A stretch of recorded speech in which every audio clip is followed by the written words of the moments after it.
Hello, boys and girls, and welcome to Shen Plays with your host Shenra.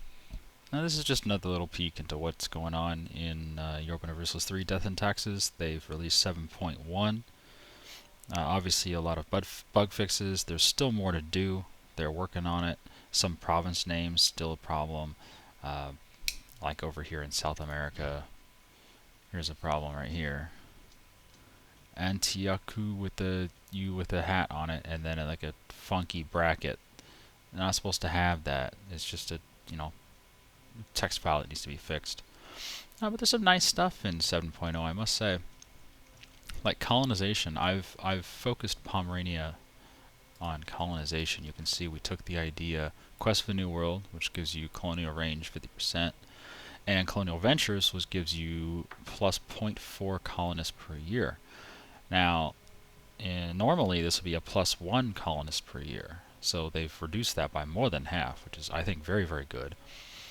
Also, what they've done is they've reduced the bonus you get for colonists from your religion. So if we look at one of our provinces here, we look at Protestant, it says yearly colonies, or yearly colonists plus 0.3. And if we check someone who's Catholic, it says yearly colonists plus 0.4. So they've really, really reduced the amounts of colonizing, or at least the speed, the pace that you can colonize. And I think the idea behind this was you would have to focus all your colonists just on a couple provinces, and, so you didn't have rebellions or whatever. And that would allow other countries to colonize a couple colonies as well, and maybe it would be more competitive rather than just, one or two being really dominant. Like the first two to do it being really dominant. But it hasn't really panned out that way. It hasn't really been even. It's mainly just Spain and Pomerania. No, I haven't seen anyone else colonize at all. We also have colonies here in North America. Quite a few, actually. 3, 4, 5, 6, 7, 8, 9, 10. Oh, we have 11 colonies here in North America. We have both of Greenland. I mean, we have the Azores, which we took in war. We took them from Portugal, who took them from France. And we also have Madeira and the Canaries, which we were the first to get to. And getting cores on these gave us the ability to colonize down in South America, and gaining core on Iceland gave us the ability to colonize North America. And yeah, we have Iceland. Why do we have Iceland? Well, we went to war with Norway, and then we enforced a personal union with them, and then we inherited them. It's fantastic.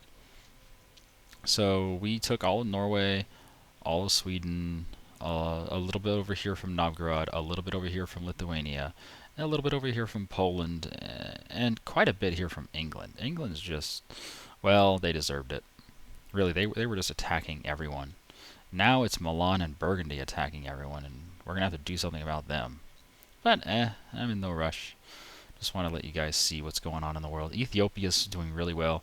They're picking their times to attack very smartly. Like they used to be just a tiny little chunk down here. They took over all this in just like 2 wars with the Mamluks, and now they're at war with the Ottomans. And the reason they went to war with the Ottomans this time is because the Ottomans were losing a war against Bulgaria. So they thought, yeah, well, the Ottomans lost a lot of troops, it's time to invade. And they did. And look, they've already taken 1, 2, 3, 4, 5 regions. So I mean, it's good. They should also invade the Mamluks, but they're probably waiting for this war to end. Anyway, the AI seems a little smarter. Not super duper smart, but what are you gonna do? We are the HRE leader. We've done that through vassalization. We have vassalized 1, 2, 3, 4, I think 4 electorates. And if you vassalize electorates, you get subordinate imperial electors penalty. You get 0.15 penalty per elector that you have vassalized. But it doesn't really matter to us. We've gained cores on all of our land that were in the HRE. Altmark, Brandenburg, Penslow, Mecklenburg, and Lubeck were the main ones that we had to gain cores on. And once we got those, this infamy penalty is not a big deal. We have an infamy reduction dude. He's only 3-star, but whatever. And our leader sucks at diplomacy. He has the worst possible at 3. But it doesn't matter. We're doing fine. Embassy, still losing infamy. It's not like we go to war very often. And most of the time we do go to war, we're just defending. So, whatever. Oh yeah, there's still some weird bugs. I've noticed sometimes when I'm defending, it gives me the option of taking provinces for 3 infamy, and other times when I'm defending, it forces me, it tries to make me do 4 infamy to take a province. When you're defending, it's supposed to be 3, and I don't think they've changed that on purpose. I think it just seems like a little buggy. You know, it's just like the sort of cleansing of heresy thing doesn't... Oh yeah, we're in the 1500s now. Cleansing of heresy, still 4 infamy per province. We did cleansing of heresy against Lithuania. We took Trakai, Samogitia, Kurland, Riga, and Wenden, all from one war. 1, 2, 3, 4, 5. And instead of 10 infamy for all of those, it charged us 20. So yeah, welcome to some weird small little bugs that are quite annoying. The other thing that's a little strange in 7.0, this is before I updated 7.1. In 7.0, there was a lot of personal unions going on. Like, we got that personal union with Norway. We didn't even try for that. We just had royal marriages all over the place, and all of a sudden a personal union formed, which is fine. You know, once in a while, the occasional personal union, it will happen. But Spain, they have 3 personal unions. They have personal union with Portugal, they have personal union with Denmark, and they have personal union with Brittany. That just seems a little weird, and they've had them for like 100 years. They're just there. I'm sure they can inherit all 3 of them by now, but they're constantly at war with the Ottomans. Spain has been at war with the Ottomans forever and ever and ever and ever. They just never stopped this war with the Ottomans. I'm pretty sure by now they destroyed almost all the Ottomans' troops, but look, the Ottomans are actually invading some parts of Castile or Spain over here. Anyway, Lithuania's doing, you know, whatever. Novgorod's doing the colonization route. They don't really have a whole lot of troops, because they seem... Novgorod attacks us every few years. So we kill all their troops, and then they surrender. And each time we take like 1 or 2 provinces, just because it's only 3 infamy, so it's not a big deal. And Lithuania... So Novgorod never really has many troops, but Lithuania always has a lot of troops. And they love to go to war. They're always fighting the Chopinids. And then, look at that, they're at war with the Chopinids right now. Big fucking surprise. And you can see they've really reduced the Golden Horde. They're probably going to kill Nogai and annex them. They're probably going to go for all these little small countries as well. I mean, we could do a cleansing of heresy on these motherfuckers and take them for 4 infamy, or most likely it'll try to make us take it for 8 infamy, but I don't stand up for that shit. Just reduce it down to 4 infamy and call it fair and square. But yeah, other than that, it seems to play really well. I like the feel of 7.0. It still has some little things that I'd like to see fixed, but all in all, it's kind of cool. Kutai over here, it's a really interesting part of the world. Look at China, man. It's not unified at all, you know. Fong used to be really big. Fong's the light blue. They used to be really big. Now they're kind of small. Xi'an used to be nothing, and now they're just super duper powerful.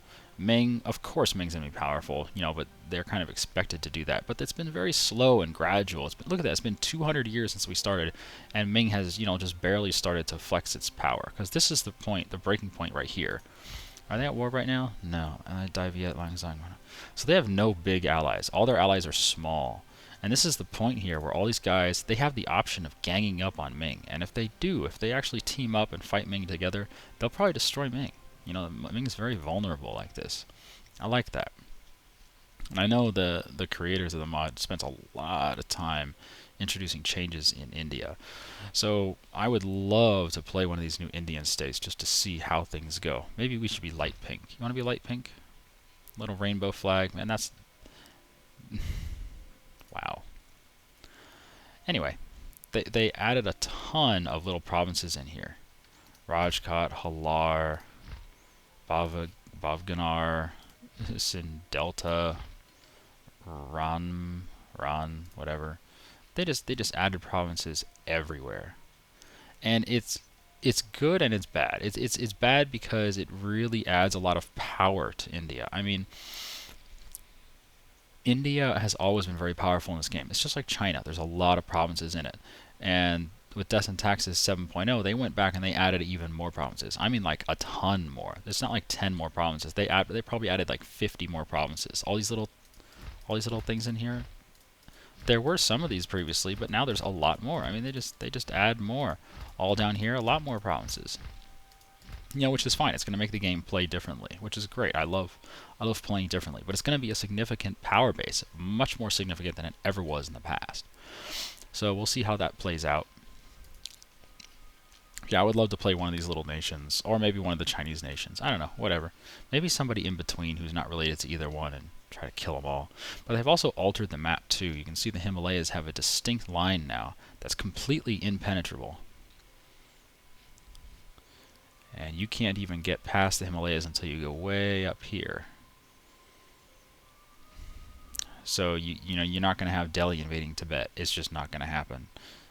Kashmir does not connect through to a Sky Chin. It just doesn't. So that's a big change in the development of this area. It allows India to stay pretty independent from a lot of the hordes and pretty independent from a lot of Chinese influence. Because you can see there's a little crossover right here. You can get through right here, but then the mountains start up again. The impenetrable mountains start up again all the way down to here. And it really provides India with like an island feel to it, at least from looking at it, because it doesn't look like they've been taken over by anyone. Anyway, Japan still seems fucked up as ever, but that's fine. I have no problems with the fucked up Japan. I would just like to see, it would be really fun to have a random chance of Japan having like a super strong unification necessity. Like they see, maybe they meet a bunch of Europeans and all of a sudden they feel like they have to unify as a Japanese culture into one nation, one state, to be able to better present themselves to the world, rather than being like they are now. It is, it's just a bunch of little divided up territories. And if that random chance happens, then I would like to see Japan just form.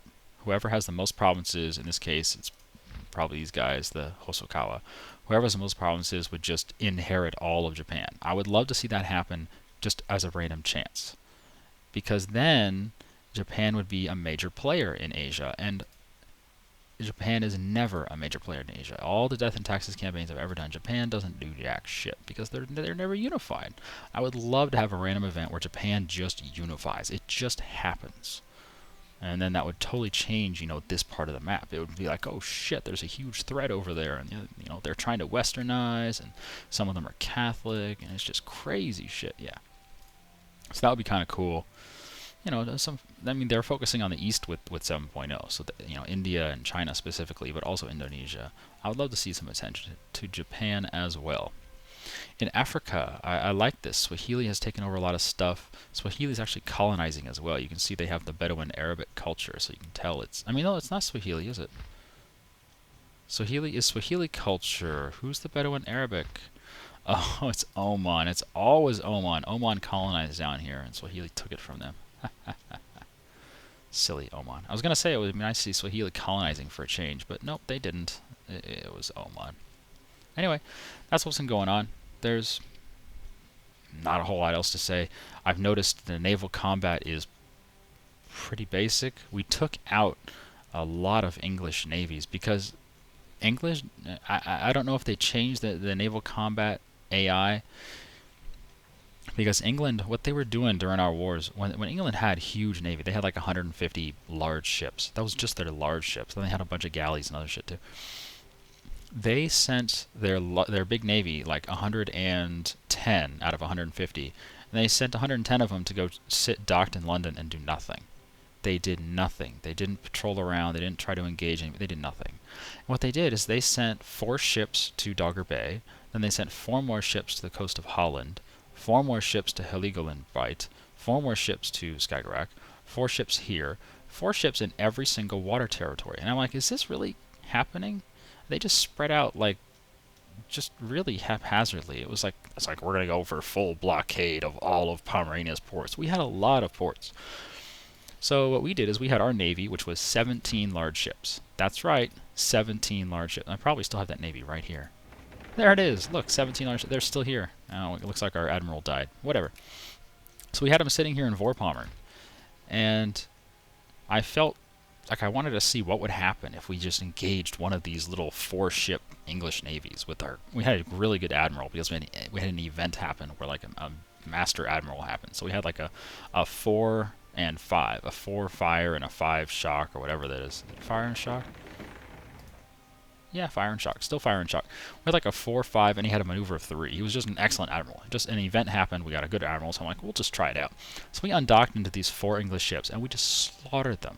We have one of our ships go down to like 60% health, and that's it. We just slaughtered all 4 of their ships. And I thought for sure that it was like a bait tactic. I thought for sure the moment we engaged that all their ships that they had just sitting around everywhere else would come in and do something. But they didn't do shit. They didn't do anything. They just sat there and let their 4 ships die. So then I went back to Vorpommern and healed up. And England sent another 4 ships from their giant stockpile in London over to Oresund. And I'm like, is this really happening again? So I undocked, killed those 4 ships, and docked back up. And they sent another 4 ships over. And they just kept doing this until we killed all of their ships. I'm not kidding you. We killed all of their ships the first time we went to war with England. And it just blew my mind. I'm like, you gotta be kidding. England's gotta be smarter with its navy than this. That was really, really crappy AI. And I abused it to the fullest, because why not? Oh. Anyway, I've noticed pirates spawn really quickly in this game, like super early. The moment we started having territories that were controlled only by us, like the Gulf of Bothnia was, I think, the first, water area that was surrounded by just us. The moment we had that, we started getting pirates there. This was like in the 1460 or something. I mean, it was super early. We started getting pirates. So I thought that was kind of cool. It forces you to have, some navies. So we just put navies, every little place that has a port, we put navies. Just one ship is enough to keep pirates away.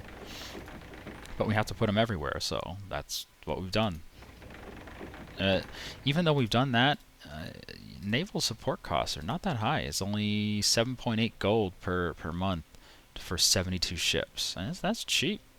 160,000 man army. We're in good shape, man. No war exhaustion. Our infamy is going down. We're looking good. So we're just going to sit around and have some fun.